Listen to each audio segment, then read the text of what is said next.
Properties of alkenes की बात करते हैं जी। हमारे पास अल्कीन्स की क्या प्रॉपर्टीज हैं, फिजिकली हम जो देख सकते हैं यानी कि महसूस कर सकते हैं, उसको हम कह रहे हैं कि वो प्रॉपर्टीज या खसूसियात हम देखना चाह रहे हैं अल्कीन्स की। जैसे कि अल्कीन्स का सबसे फर्स्ट हमारे पास जो मेंबर है, यानी कि हम अगर अल्कीन्स की बात करें तो फर्स्ट ऑफ ऑल जो हमारे पास आएगा वो है जी हमारे पास ईथीन। ठीक है, उसमें क्या होता है, हमारे पास कार्बन दो होते हैं, ठीक है, और उनके दरमियान डबल बॉन्ड है, इस तरह से हमने लाइन से शो किया है।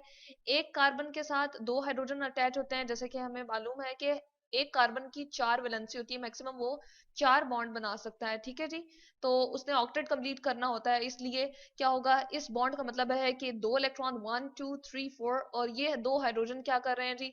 अगर हम इस तरह से शो करें कि हम हाइड्रोजन को इस तरह से बना दे बॉन्ड के थ्रू, तो हम कहते हैं एक बॉन्ड के अंदर दो इलेक्ट्रॉन मैक्सिमम मौजूद हैं, तो एक कार्बन के 1 2 3 4 5 6 7 8 इलेक्ट्रॉन कंप्लीट हो रहे हैं। इस वजह से हम कह सकते हैं कि इसका ऑक्टेट जो है वो कंप्लीट है। ठीक है जी, तो इस तरह से हम कहते हैं कि सबसे पहला जो हमारे पास मेंबर है वो क्या है, ईथीन है।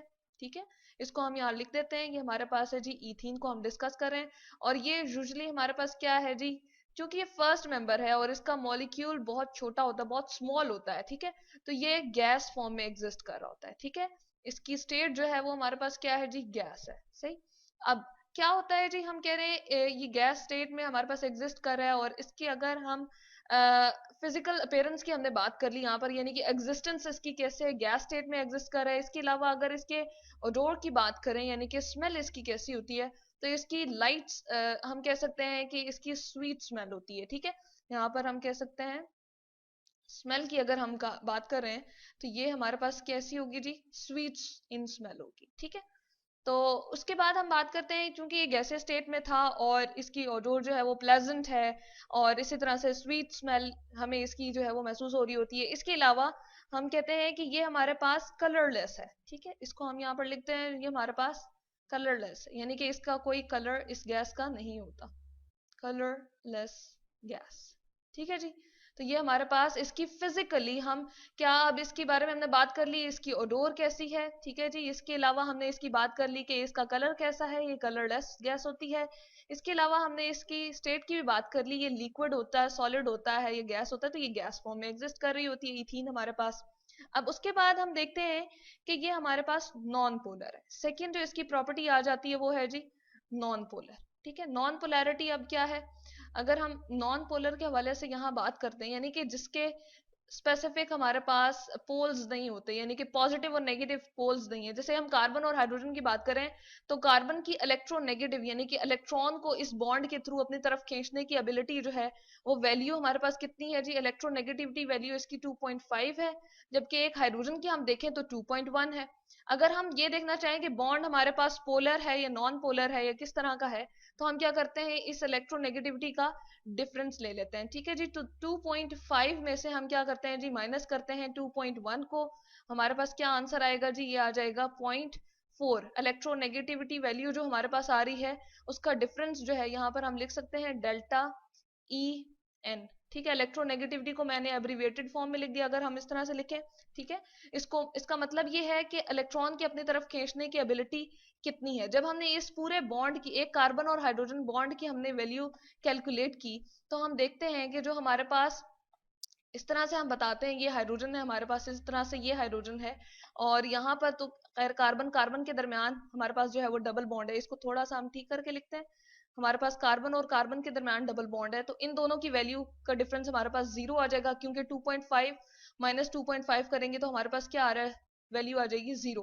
तो इनके दरमियान में कोई खास इलेक्ट्रॉन को अपनी तरफ खींचना, एक कार्बन जो है अपनी तरफ खींच ले और मोर इलेक्ट्रोनेगेटिव हो जाए, और एक जो है वो क्या हो, अपने तरफ से इलेक्ट्रॉन को दे दे और पार्शली पॉजिटिव हो जाए। ठीक है जी, इस तरह से करके हम कभी भी इसके अंदर नहीं लिखते। तो यूजुअली जो हमारे पास अल्कीन्स होती हैं वो क्या होती हैं जी, नॉन पोलर होती हैं, क्योंकि इनके दरमियान में इलेक्ट्रोनेगेटिविटी का डिफरेंस जो है वो बहुत स्मॉल है। ठीक है, यहाँ पर डेल्टा ई एन मैं लिख रही हूँ जी, इसका मतलब ये है इलेक्ट्रो नेगेटिविटी की वैल्यू का डिफरेंस जो है हमारे पास बहुत स्मॉल आ रहा है, इसलिए हम कहते हैं कि ये नॉन पोलर होती है। इस वजह से ये वाटर के अंदर अच्छे तरीके से सॉल्युबल नहीं होती। तो हम लिख सकते हैं H2O के अंदर ये अगर हम कहें कि इनको डिसॉल्व करना है तो हम कभी भी इसको डिसॉल्व नहीं कर सकते। ठीक है जी, यहाँ पर हम लिखते हैं डिसॉल्व या डिसोल्यूशन हम लिख देते हैं, यानी कि हम अगर डिसोल्यूशन करना चाह रहे हैं, इसका सोल्यूशन बनाना चाह रहे हैं इसके अंदर, तो वाटर के अंदर इसकी डिसोल्यूशन नहीं होती है इजीली, बल्कि इसका जो है ये सॉल्युबल, या हम इसको इस तरह से भी लिख सकते हैं, इनसॉल्युबल लिख देते हैं, ठीक है जी। वाटर के अंदर ये सॉल्युबल नहीं होते, तो हम इसको एज अ होल हम इसको लिख देते हैं इनसॉल्युबल, ठीक है जी। लेकिन सॉल्युबल किसके अंदर होते हैं? ये सॉल्युबल होते हैं जी ऑर्गेनिक कंपाउंड के अंदर, ठीक है। अगर इथीन लेंगे तो हमारे पास ये पेट्रोल के अंदर, ठीक है। इसी तरह से हमारे पास जो है बेंजीन हम लेते हैं, वो भी हमारे पास क्या है जी, ऑर्गेनिक कंपाउंड है।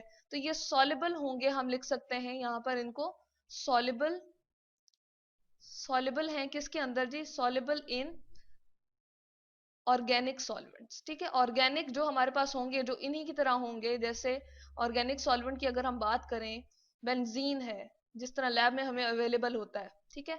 सॉल्वेंट्स के अंदर सॉल्युबल होते हैं ये, जैसे हमारे पास है जी पेट्रोल, ठीक है जी, पेट्रोल हमने लिखा। इसके अलावा हमारे पास होता है अल्कोहल, और इसी तरह से हमारे पास बेंजीन आ जाता है। तो इनके अंदर ये क्या होते हैं जी, सॉल्युबल होते हैं। तो यहां से हमने देखा कि ये इन कंपाउंड्स के अंदर सॉल्युबल होते हैं, जबकि वाटर के अंदर वो इजीली सॉल्युबल एल्कीन्स जो होती है हमारे पास नहीं होती। अगर हम बात करें हमारे पास चूंकि इथीन है, ये इसकी डेंसिटी की बात करें, यानी कि कितना ये भारी है, तो हवा से ये इसकी कसाफत जो है, ये हम कहते हैं भारीपन जो है वो इसका थोड़ा सा ज्यादा है। कितनी है जी वैल्यू हवा की, एयर की जो हम डेंसिटी की बात करते हैं, यानी कि कितना उसका मास है पर यूनिट वॉल्यूम, वो हमारे पास है जी 1.2 एयर के लिए, ठीक है जी।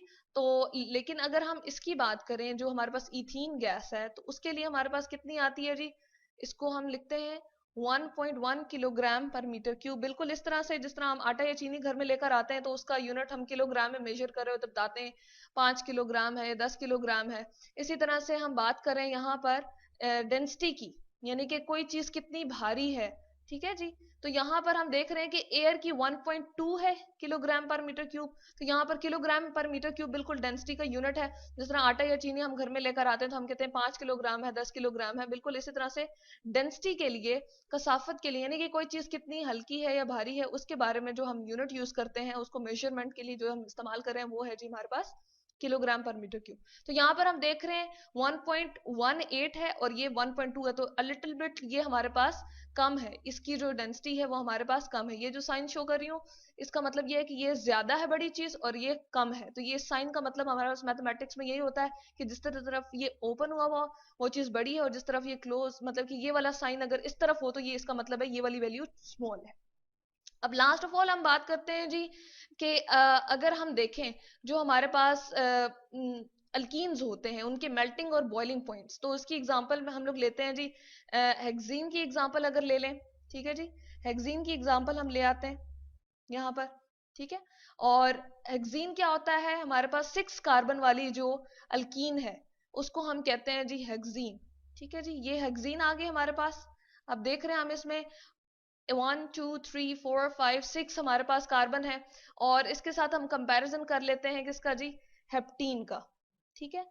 1 हेप्टीन का, हेप्टीन क्या है जी हमारे पास, अगेन ये 7 कार्बन वाली हमारे पास क्या है जी, अल्कीन है। तो इसको हम लिखते हैं 1 हेक्सीन, यानी कि फर्स्ट पे ही इसका डबल बॉन्ड प्रेजेंट है, इसलिए मैंने इसके साथ 1 हेक्सीन लिखा है, और इसको लिखते हैं 1 हेप्टीन, यानी कि 7 कार्बन वाली जो हमारे पास अल्कीन होती है। इसका जब हम बॉइलिंग पॉइंट की बात करते हैं हेक्सीन का, तो हमारे पास बॉइलिंग पॉइंट कितना है जी, हम देखते हैं बॉइलिंग पॉइंट को मैंने बीपी से लिखा, यानी कि जब ये नॉर्मली हमारे पास लिक्विड फॉर्म में होती हैं, दोनों जो है ये हमारे पास लिक्विड होते हैं, ठीक है जी। लिक्विड फॉर्म में हमारे पास दोनों होती हैं। जब हम इनको हीट करेंगे तो ये क्या होगा, बॉयल हो जाएंगी, और बॉयल होने के बाद ये लिक्विड से गैस फॉर्म में चली जाएंगी, ठीक है जी। तो जैसे जैसे अब हम देख रहे हैं कि एक कार्बन हमने यहाँ पर मजीद इंक्रीज कर दिया, और उसके साथ हाइड्रोजन भी हमने लगाया है, ठीक है। तो जैसे ही हमने एक कार्बन और उसके साथ मौजूद हाइड्रोजन को इंक्रीज किया, तो हम देखते हैं कि बॉइलिंग पॉइंट पे क्या फर्क आएगा। बॉइलिंग पॉइंट हमारे पास हेक्सीन का था 63.5 डिग्री सी, ठीक है जी। जबकि इसकी अगर हम बात करें तो हमारे पास आता है बॉइलिंग पॉइंट, बीपी से शो कर रही हूँ, बॉइलिंग पॉइंट को हम इस तरह से रिप्रेजेंट कर रहे हैं, ये हमारे पास आया 93 डिग्री सी। तो इसका हमारे पास जो है बॉइलिंग पॉइंट इंक्रीज कर गया। तो हम देख रहे हैं कि ये हमारे पास फिजिकल प्रॉपर्टीज ऑफ अल्कीन्स।